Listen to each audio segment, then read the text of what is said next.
de chien.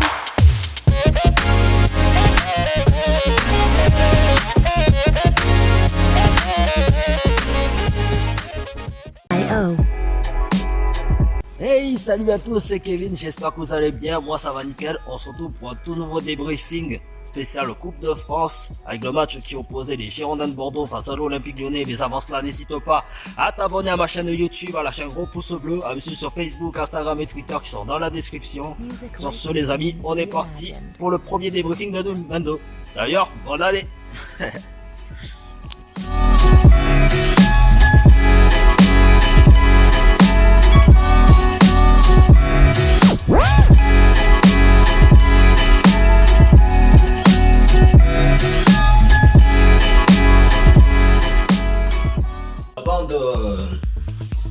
Avant de rentrer dans le vif du sujet, donc à l'intérieur du match, je vais revenir déjà de ce qui s'est passé avant le match. Dans le cas des Bordelaises, en fait, ce qui s'est passé, c'est que, alors, voilà, je vais vous afficher à l'écran une capture d'écran donc sur le site de Girondins Forever.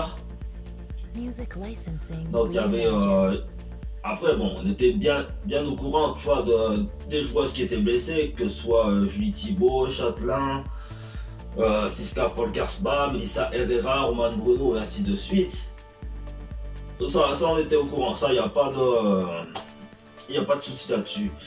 Mais par contre, en ce qui concerne les joueuses qui ont été positives à la Covid-19, bah, à l'exception de Claire Labauger qui avait fait une story sur Instagram concernant qu'elle avait attrapé le Covid-19. Donc c'était une photo avec des tests antigéniques.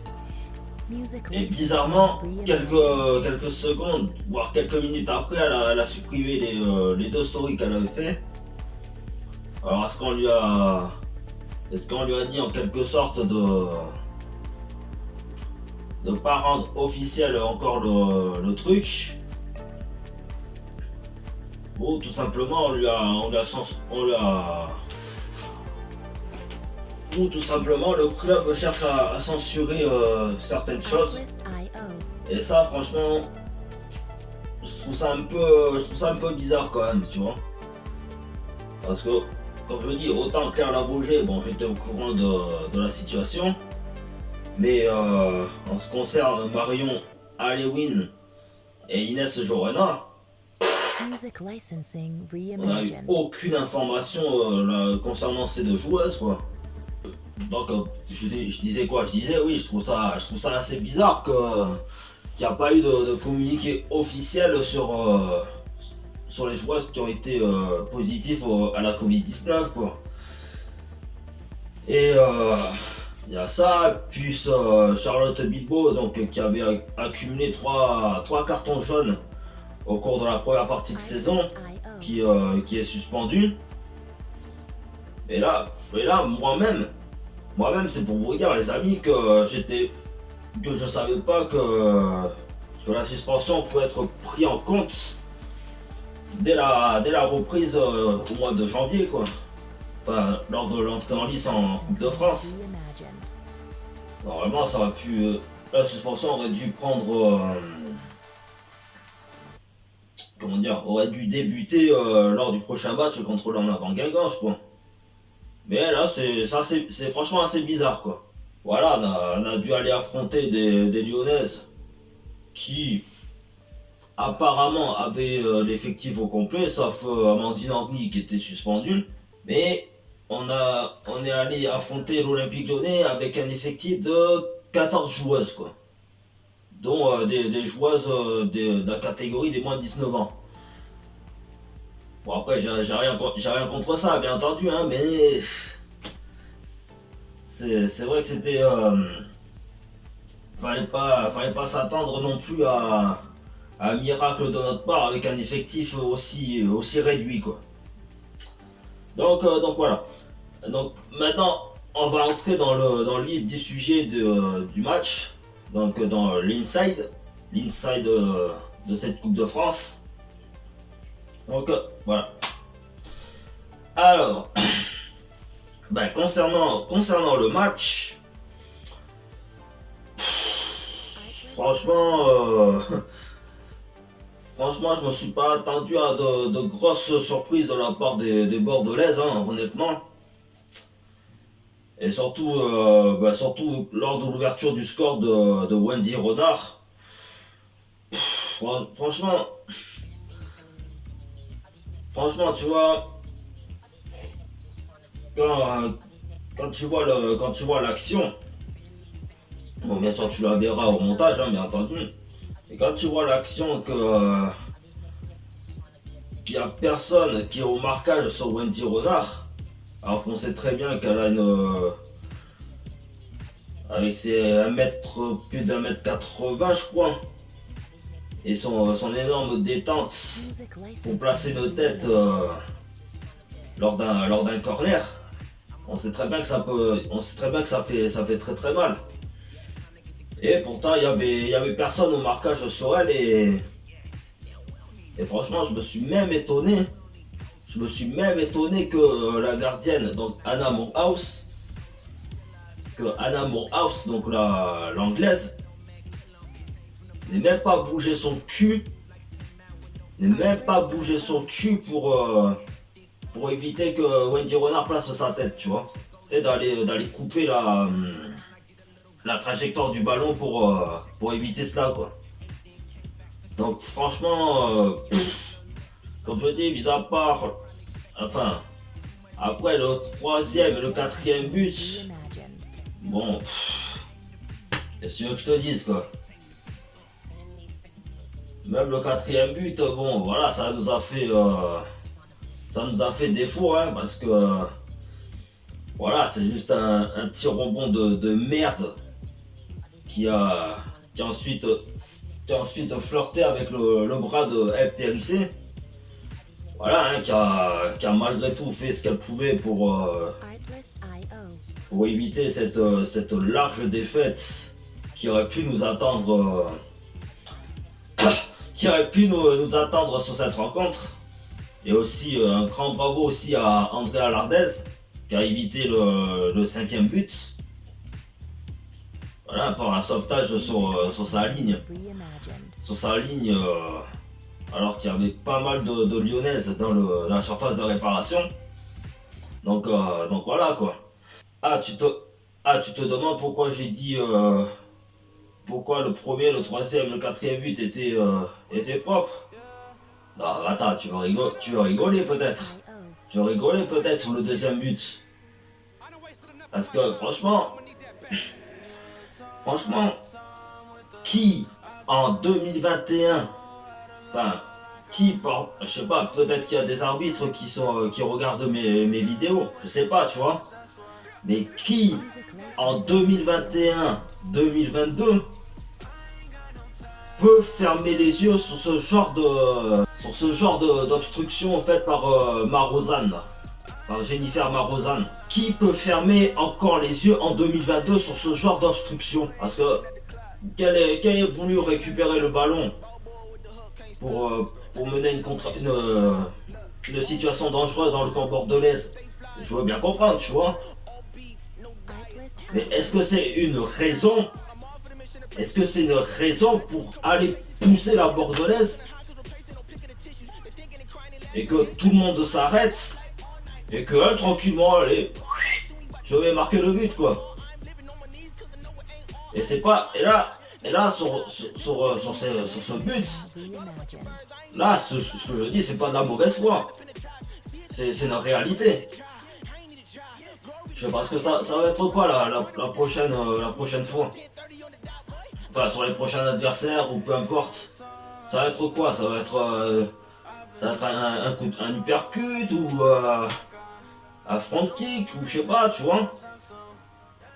Sans déconner. Comment on peut accepter encore ce genre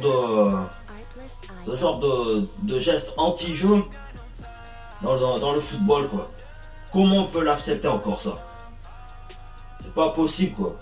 Voilà, malgré le peu d'occasions que les Bordelaises ont réussi à se procurer dans le match, franchement, il fallait pas s'attendre non plus à... Voilà, c'est pas pour être méchant que je dis ça, mais il fallait pas s'attendre à un grand miracle de notre part. Bon, même s'il y a eu une occasion de Melissa Gomez, la portugaise, qui aurait pu marquer un but, voilà, avec sa demi-volée, si on peut dire ça comme ça. Hein. Mais même Katja Snodge, n'a même pas réussi quoi.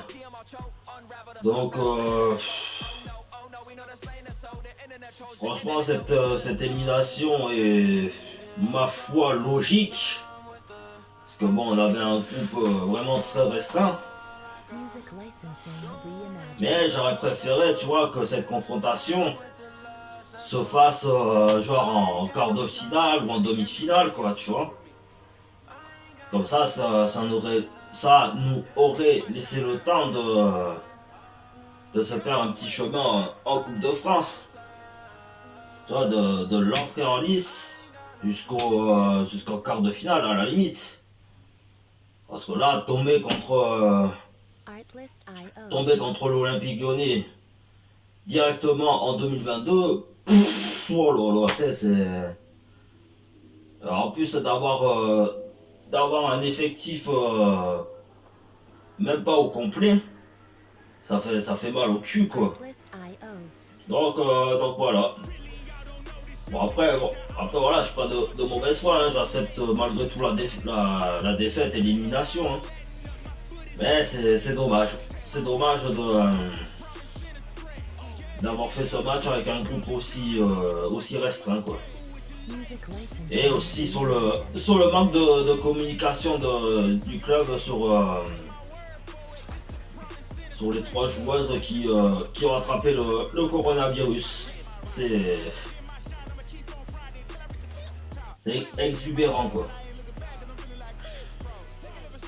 Alors après je sais pas comment ça va être le prochain match donc pour la reprise du championnat contre l'En Avant Guingamp, d'ailleurs aussi qui se sont fait éliminer par le Football Club de Nantes, donc qui évolue en 2e division. Et en plus là aussi il y a eu un manque de communication par le club, par l'En Avant Guingamp, parce qu'il y a eu quand même 5 joueuses qui ont été positives à la Covid-19, notamment et franchement j'étais même pas au courant que ce soit Héloïse Mansuy et Sarah Cambo. Bah franchement je sais pas si le public breton était au courant de ces joueuses qui étaient positifs. Et moi-même j'étais même pas au courant quoi. Donc franchement ce serait bien de la part des clubs, enfin des communications sur les réseaux sociaux, Facebook, Instagram, Twitter et ainsi de suite, de mettre un peu plus au courant le public à chaque club respectif quoi. Parce que là j'ai l'impression qu'on nous prend pour des cons quoi. Donc c'est dommage quoi. Après bravo aussi à l'ASJ Soyaux qui s'est imposé sur le fil contre l'Union Sportive de Orléans. Donc grâce à Laura Bourgoin et à... Alors je sais pas comment elle s'appelle l'autre joueuse. Mais en tout cas bravo à ces joueuses là, à Soyaux pour cette qualification. Voilà, après j'espère que 2022 elles vont réussir à se relever. C'est vrai que la première partie de saison a été très compliquée, hein. On va pas se mentir là-dessus. Avec seulement 2 victoires contre ici Moulineau et Saint-Etienne. Donc voilà quoi. C'est à vous de voir en 2022. Alors, enfin bref. Donc voilà pour ce débriefing. Je voulais revenir sur un petit moment qui m'a été assez insolite durant le match. C'est la rentrée de Mylène Chavaz, donc la première gardienne des Girondins de Bordeaux, donc qui n'est pas rentrée en tant que gardienne mais en tant que joueuse de champ, quoi. Et c'est vrai que ça m'a fait assez drôle de la voir en tant que joueuse de champ, mais bon, après c'est sûr qu'on avait forcément un effectif très restreint, donc voilà. Après comme je dis, on peut pas, parce que j'ai vu qu'il y avait des gens sur les réseaux sociaux qui en voulaient à monsieur Patrice Lair de tout ça, tu vois, de cette défaite et tout. Mais je pense aussi que c'est pas réellement de sa faute. Je pense que c'est plus la faute des dirigeants, de la communication des Girondins de Bordeaux qui a pas fait son travail, quoi. Parce que putain, pour affronter une équipe qui depuis des années joue l'Europe, ou qui gagne des titres et tout, avec un effectif à 14 joueuses, comme je dis, faut vraiment avoir des couilles, quoi, pour faire ça, quoi. Donc voilà, c'était une situation assez insolite, assez cocasse de voir Mylène Chavaz être joueuse de champ pour ce match, quoi. C'était un truc de fou, quoi. Allez, coupez. Ça fait combien? Donc voilà les amis, c'est la fin de la vidéo. J'espère que ça vous aura plu. Si c'est le cas, n'hésitez pas à vous abonner à ma chaîne YouTube, à lâcher un gros pouce bleu, à me suivre sur Facebook, Instagram et Twitter qui seront dans la description. Et on se retrouve pour un prochain débriefing, donc qui sera lundi prochain. Donc on se retrouvera lundi prochain pour le débriefing pour le compte de la 12e journée de championnat de DRKMA qui opposera l'En Avant Guingamp face à la section féminine des Girondins de Bordeaux. Sur ce les amis, bonne semaine à tous. Ciao ciao. Yes.